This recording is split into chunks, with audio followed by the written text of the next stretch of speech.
As rockets explode in West Asia, India finds itself walking a tightrope, balancing its strategic interests, global partnership, and regional stability. Today on Global Focus, we are diving into why India's response to Israel-Iran conflict would reshape its foreign policy for years to come. Welcome to Global Focus. In this episode, we explore India's strategic balancing act amid Israel-Iran war, how New Delhi is navigating intensifying West Asia tensions, safeguarding energy security, and recalibrating its regional diplomacy. Tune in as we reveal why India's next move would redefine its global standing. We are honored to welcome Dr. Adityanjee, President of the Council for Strategic Affairs. With decades of expertise in geopolitics and national security, Dr. Adityanjee brings sharp insight into India's strategic calculus amid global tensions. Thank you for joining us, sir. It's a privilege to have you on Global Focus. Thank you very much indeed, Mr. Sinha, for inviting me yet again on Global Focus to discuss contemporary international affairs. Thank you. Sir, my first question to you, what does Israel-Iran war mean for India? What do you say about it? Well, India is not directly affected by it. Let's be very clear. These are two regional,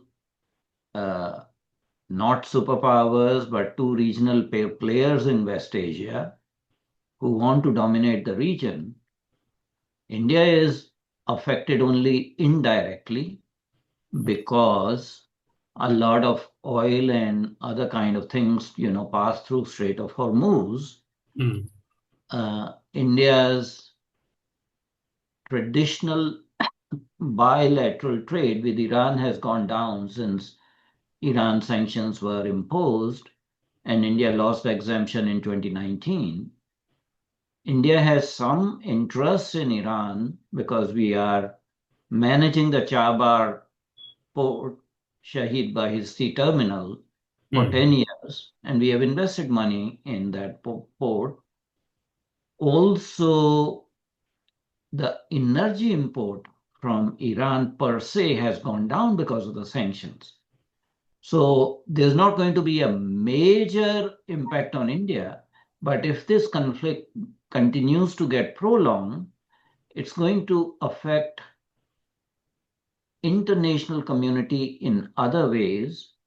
The oil prices will increase by maybe 10%, or they have already shot up. At this point in time, there is a surplus oil capacity in the world supply. And the reason for that is, US is drilling more and more and fracking more oil. So US has become a dominant player. The other thing is that with decline in US economy secondary to tariffs, the demand for energy has gone down. So if the demand for energy has gone down, the prices went down. So even if this conflict increases the prices or reduces the supply, the impact will not be felt immediately. But in long term, if this continues, this would affect global economies. I doubt it will affect India's economy to that extent because our exposure is not that much. That is in terms of economics. But there may be other issues that we may have to deal with. So we are seeing a lot of tit for tat in Israel-Iran war. How far could this military tit for tat go? So the war started on June 13th. So today is the 7th day. And in this so-called Operation Rising Lion, Israel attacked Iran with 200 fixed-wing aircrafts, 100 strategic locations inside Iran, bombed some of the Iranians' nuclear enrichment facilities, especially Natanz and one in Tehran. And there has been a continuous barrage of attacks by Israel. In retaliation, Iran attacked Israel both by ballistic missiles and by drones. And Israel has this Iron Dome and, arrow interceptors and David Sling kind of, defensive ballistic missile shield. Mhm. People felt that these were impenetrable. It was Fortress Israel, impregnable. But despite help from US, UK, and some other Western nations in deterring these incoming ballistic missiles as well as drones, there have been attacks on Israel's homeland. And there have been casualties on Israeli side also. Israel assassinated the IRGC commander-in-chief and Iranian armed forces commander-in-chief. And on Iranian side, at least 240 people have been killed. But on Israeli side, 24 people have been killed.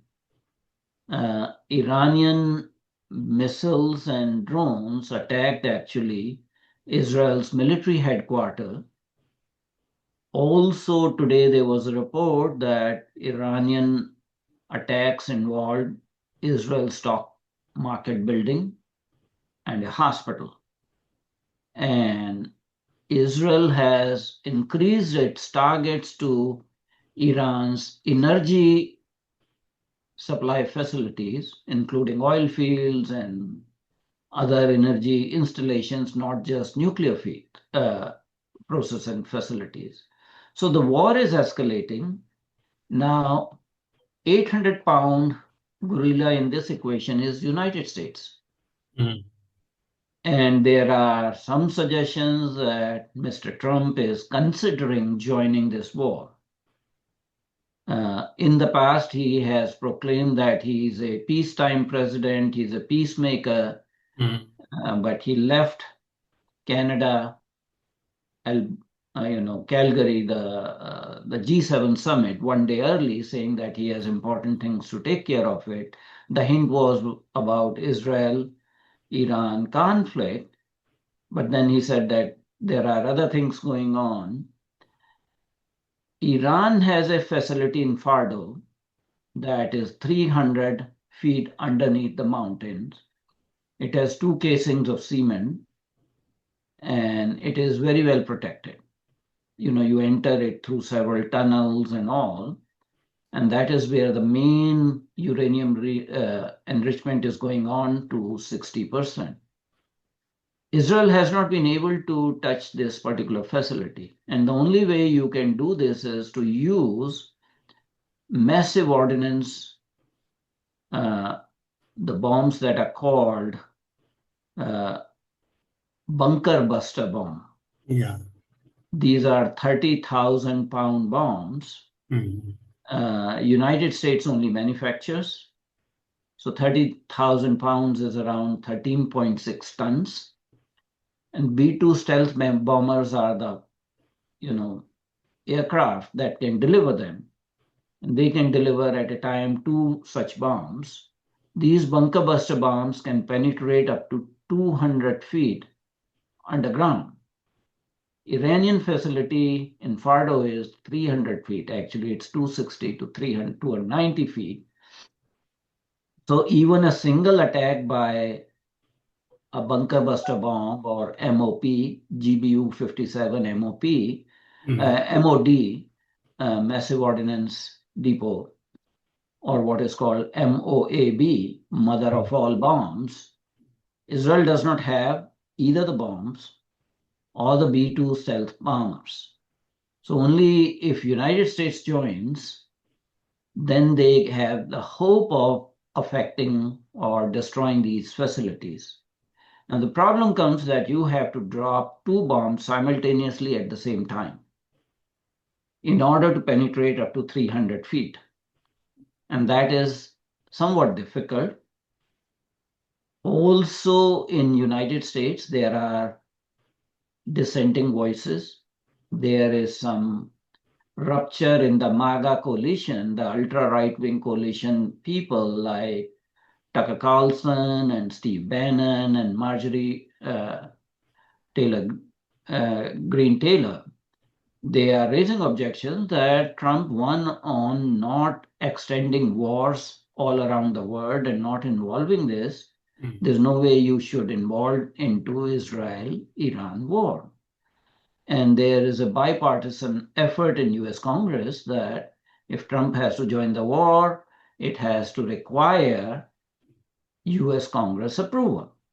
So it's not so automatic that, at that, spur of his imagination, Trump can join this war, but it looks like that it is getting extended. It is not a quick operation between Israel and Iran because Iran is counter-attacking Israel, and many people don't know Israel has a good this ballistic missile shield, but you can overwhelm it. And Iran has that capability to overwhelm it because they have 10 drone factories. And these factories can build at least 100 drones a day. So in their counter-attack, they use 150 ballistic missiles and 99 drones. People also need to recall that Iran was supplying drones to Russia over the last 3 years during Russia's ongoing war in Ukraine. So Iran has this domestic defense military complex that is good at producing indigenously these drones, the Shahid drones and other drones. Similarly, Iran does have capability of producing its own ballistic missiles. They'll keep on testing. So it may not be that easy to take down all their facilities despite eliminating their top military leadership, despite Trump saying that we know where Ayatollah Khamenei is. I think it's not open and shut case.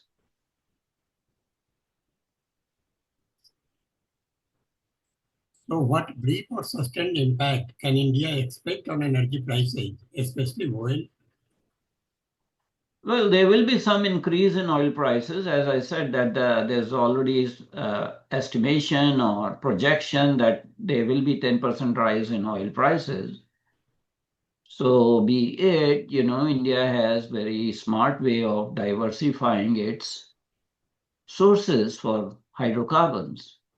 So wherever it is cheaper, India has been buying. So India will continue to buy from Russia and other sources because due to sanctions on Iran and trade sanctions, the secondary sanctions against third countries, India was not able to buy Iranian oil to the extent it did earlier.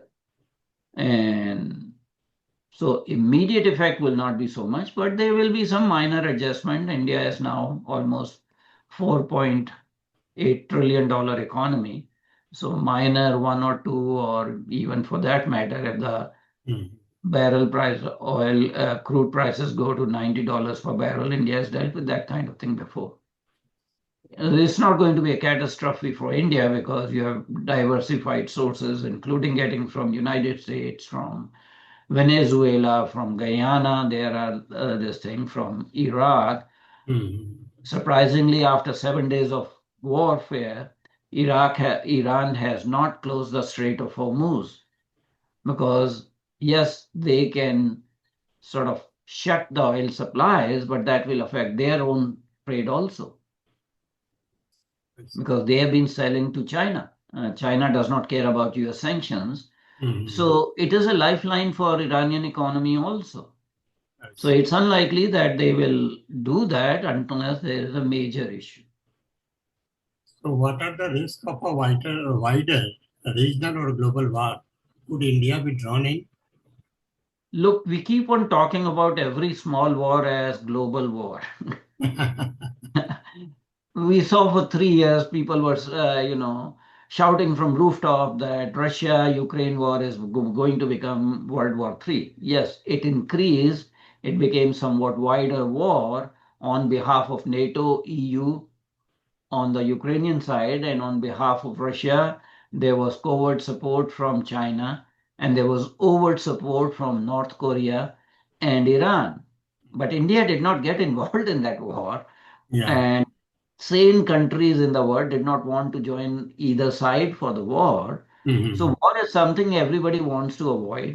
And if it becomes somewhat enlarged conflict, if United States joins, I can tell you that UK will also join. They are just a poodle state for United States, and they maintain their relevance by aligning with every warmongering effort of United States. So it may become Israel, UK, US war against Iran. But that is it. India is not going to get involved. Okay. India has good relationship with Israel. Israel is a very trusted friend, and Israel has been providing India with arms and ammunition. In fact, India last year purchased $185 million worth of ammunition or arms from Israel. Bilateral India Israel trade is around $6.7 billion annually in 2024. Compared to this, India Iran bilateral trade has shrunk down because of the sanctions to around $2.4 billion. So again, our exposure is very minimal for a $4.8 trillion economy. Uh, yes, there might be a wider conflict in the West Asia region. India is not part of the West Asia region, and there's no reason for India to join one way or the other. One way or the other. So another apprehension is, could India's strategic partnership with the US, Israel, Iran become liability or assets? Look, you develop bilateral strategic partnership with various nations, and in international relations, there are no zero-sum games.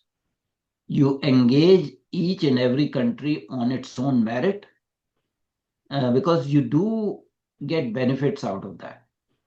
So it's not that, if we go full throttle support for Israel, that should be helpful for us because we have assets in Iran, Hmm. Chabar port that gives us access to Afghanistan, to Central Asia. Yeah.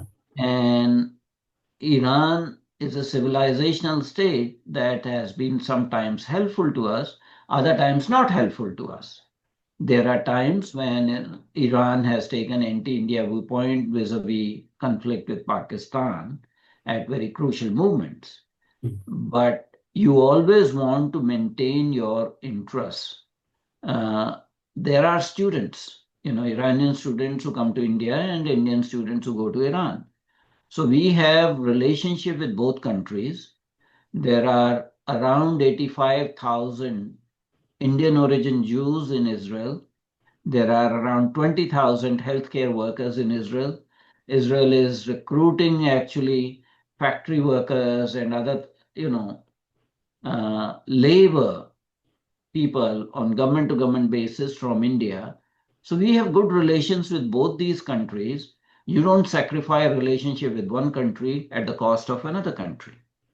I mean, we have good relationship with Russia, but we are also developing good relationship with United States.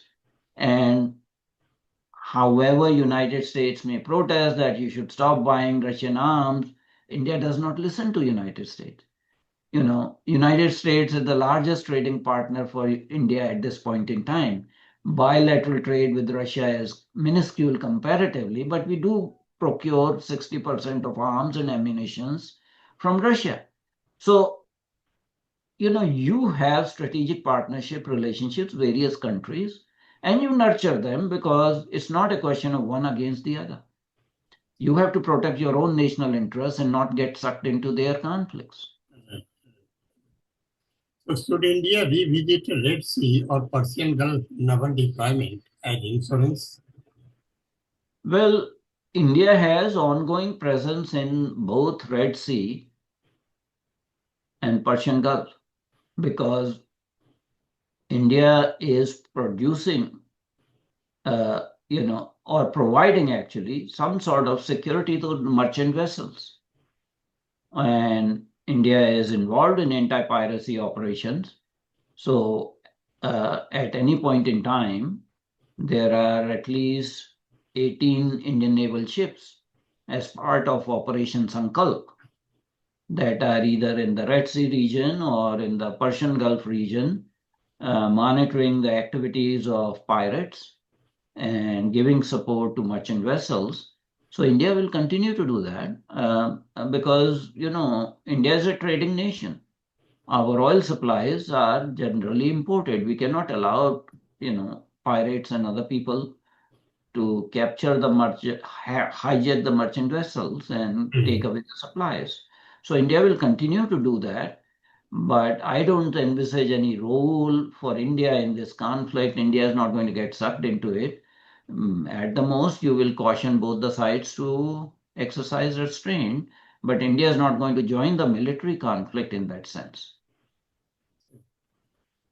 So how can India protect its interest in Iran? So India had students in Iran. Yeah, they have come back. I have learned. Uh, 110 students. Around 110 students return as part of Operation Sindhu. There are 10,500 medical students in Iran. I see.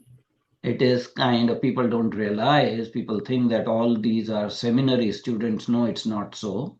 Mm. I think you need to understand that Iran, before the Islamic Revolution, was a very modern country, and most of their educational facilities, universities, had tie-ups with UK and US. So, despite the revolution, the intellectual class, the academic class in Iran continued to foster. Mm. So, there is this Urmia University and then Tehran University of Medical Sciences, where 10,500 Indian students, and yes, they belong to a particular sect or faith because of the Islamic nature of the regime that women have to wear the burqa or the hijab, and the men have to have actually a beard. If a male in Iran is clean shaven, you will be arrested. So that appeals to only a certain sect. Mm. Having said that, these are Indian students, Indian citizens who are there, and Indian government has started this Operation Sindhu by moving these students to Armenia uh, and to Turkmenistan by land, Mm. Azerbaijan, and then flying them to Doha, Qatar, and then Doha, Qatar to New Delhi. Besides these 10,500 medical students, there are 4,000 students in other disciplines, including seminaries, because some of the Shiite seminary students who want to get religious studies go to Qom, holy city of Qom, that is important for Shiite sectors. So basically, that is the thing. As far as business relationship is concerned, there's a minimal exposure now because of continued sanctions. So we don't have to worry too much about our investments except for the Chaba port, which is of strategic nature. India is working with government of Iran and the neighboring governments, Turkmenistan, Azerbaijan, Armenia, to move these students, and the students and their families have thanked the government because there was a very systematic effort to identify and locate students, visit their dorms, get them out by buses to the border areas, to neighboring countries, and then provide them with safe passage. So India is good at that, evacuating its own citizens from any conflict area. Compared to any other country, it's almost, this is India has mastered this as a, Yeah. standard operational procedure.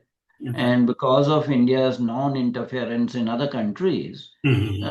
there has not been any problem. Similarly, India is also evacuating some Indian citizens from Israel. So both the governments are cooperating with government of India. So having this policy of bilateral friendly relations with both countries, I think, is paying dividends. Yes, yes. So, what diplomatic channels can India use to advocate for its citizens? India is using all the existing diplomatic channels. That's why India is able to evacuate at such a scale and without any casualties and with the ease and with finesse that students and their families are thanking the government of India, the Ministry of External Affairs. Uh, So, could India play a constructive role through diplomacy, mediation, or economic stability efforts? Look, we talk about any conflict, what is going to be India's role? But India should actually focus on India's domestic problems, and India should continue to work on improving India's comprehensive national power. India cannot be the world's policeman, and India should not try to play the mediator role because you need to look at the interest. When Russia-Ukraine war started, people were saying, oh, India should use its diplomatic offices and put pressure on Russia to stop the war. Mm. The war is still continuing. India still had a good relationship with Russia. So there is a root cause why these conflicts happen. And for a third party to inject is not wise. Yeah. And India should not burn its finger by Mm. involving in this conflict where we have no skin in the game. You need to understand the genesis of this conflict. Can India stop that very reason? No. Iran is not going to agree to stop its nuclear enrichment program. Iran has already declared in 2003 that it has no intention of developing nuclear weapons program. And IAEA also has said that yes, they are doing uranium enrichment, but there's no weapons program.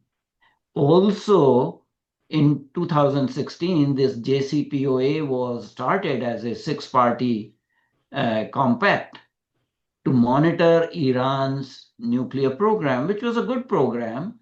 And United States under Trump, which was a party to it, walked out of this arrangement, which was a very good arrangement at insistence and instigation of Benjamin Netanyahu. Mm. He worked upon Trump, so Trump walked out of that arrangement, and that gave carte blanche to Iran to actually do more uranium enrichment, Mm. at least by the six-party contract JCPOA. IAE were able to monitor Iranian uranium enrichment program. And we are hearing this that Iran is just 6 months away from developing a bomb. Uh, so the genesis is the Middle East or West Asia power rivalry, geopolitical rivalry. And even Israel may be your friend, but Israel has its own interests. And Israel is trying to safeguard those interests in these turbulent times. Whether Israel is right or wrong, whether Israel is committing an international war without declaring it so, I think those are different questions. But why should India get involved in a regional conflict which is unsolvable? So, what domestic political factors or public opinion may shape India's posture? India is a noisy democracy, and whatever the government does, opposition is bound to criticize it. And when government does not do anything, then opposition is bound to criticize it for inaction. So opposition would have criticized government of India for not quote unquote protecting the students. Well, that is done very well. So now they will say India should use their diplomatic offices to intervene and mediate. Well, India has no need to, burn its finger and prove a failure because this conflict is not solvable. Israel says that it is a question of his existence because the Ayatollah Crazy has said that they will wipe Israel out of the face of the earth. That is true. Uh, the Ayatollahs of Iran have said that. I think it's important to see if this becomes a wider conflict, whether certain countries have other aims and objectives rather than just disabling the Iran's nuclear enrichment program. I don't want to use the word nuclear weapons program because we know the hoax of Iraq's nuclear weapons program. Mm, Uh, so let's not legitimize the potential intervention by other countries mm, on the hoax that Iran has nuclear weapons program. They have a nuclear enrichment program up to 60%, but that's far away from developing a nuclear weapon or a nuclear bomb. mm, The issue will come when these countries try a regime change, and that may be an aim of countries like US and UK joining Israel to do regime change. You cannot do regime change in any country without putting boots on the ground. And I can tell you that US and UK both do not have appetite for quote unquote regime change. US can do strikes using the B-2 stealth bombers on Fordo nuclear plant, use MOABs, mother of all bombs, or bunker buster bombs. mm, But you have to realize that US has 40,000 US soldiers in West Asia region in various countries, various bases. mm, Now, if US joins the war, Iran will counter retaliate. Iran has already threatened that US assets in West Asia region will become targets. And just like Israel is realizing that Iron Dome and David Sling and Arrow interceptor missiles actually do not give total immunity from Iranian ballistic missiles and Iranian drones, same may happen for US and UK. So any intervention by any country, they have to be really wisely thought at their domestic, national, and security establishment level. So could India launch regional initiatives to stabilize energy remittances and diaspora safety? Can you repeat your question, please? Could India launch regional initiatives to stabilize energy remittances and diaspora safety?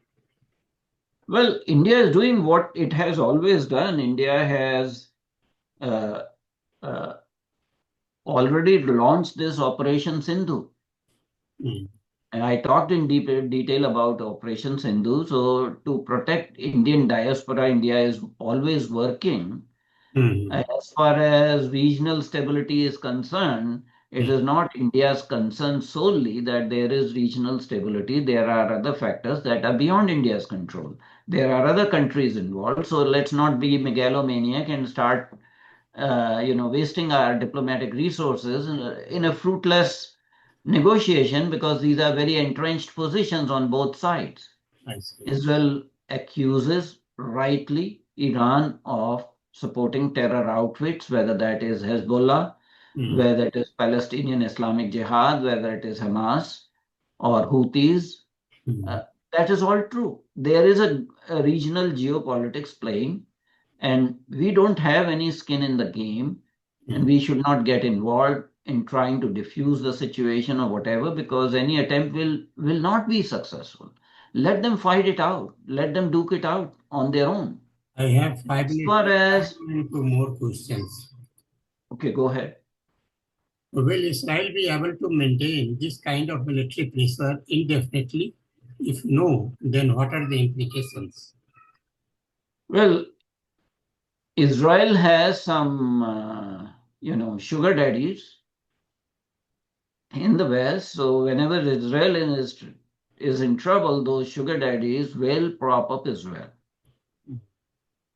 And as far as the current government in Israel is concerned, Bibi Netanyahu is a hawk. He's a hawk on all the terror supporting nations. So I don't think he will stop. Mm. He will continue to do what he is doing till he feels that he is satisfied. His counter operation against Hamas in Gaza is still not ended. Mm. So there will be probably somewhat prolonged conflict once it has started, because as Trump said that Iran should have done unconditional surrender. That would not happen because they don't understand the psyche of Iran as a civilizational state. Whether it is headed by an Islamic theocracy is just happenstance. But the Islamic theocracy in Iran is not going to lose face. And the hope that Trump is having that they will do a regime change and use Raza Pahlavi's son, the current Raza Pahlavi or whatever his name is, Mhm. uh, it will require boots on the grounds. You cannot just helicopter somebody into the country. The people in Iran have mixed feelings about their current government. Yes, they are rebelling, but any rebellion has to be indigenous, locally based, rather than by foreign intervention. Yes. And Iran has faced that foreign intervention once before in 1953. So that memory is there. So it's a very complicated situation. And yes, Israel will continue to pound Iran, but Israel will also continue to get hits. So, which states are now watching the war unfold and making their plans to avoid Tehran's fate? Well, all you can do is do damage limitation for Indian interests and see which way it goes, whether it remains localized conflict between Israel and Iran, Mhm. or whether highly unpredictable Mr. Trump joins the war along with Israel, along with UK, because the moment US joins, UK will immediately declare. I mean, that's their way of staying relevant in international affairs, that be an appendage, a poodle of United States in every international conflict. But I can understand that France and Germany Mhm. will probably condemn enlargement of conflict by entry of US and UK, because these countries were party to JCPOA, and that agreement was crafted after several years of negotiations, Mhm. and it was doing its job till Trump was instigated by Benjamin Netanyahu to walk out of it, because it only focused on nuclear enrichment program, and did not actually control Iran's missile development program. That was Israel's grouse. Yes. Now, you cannot totally defang a country Yeah. when the intent was to cap the nuclear program.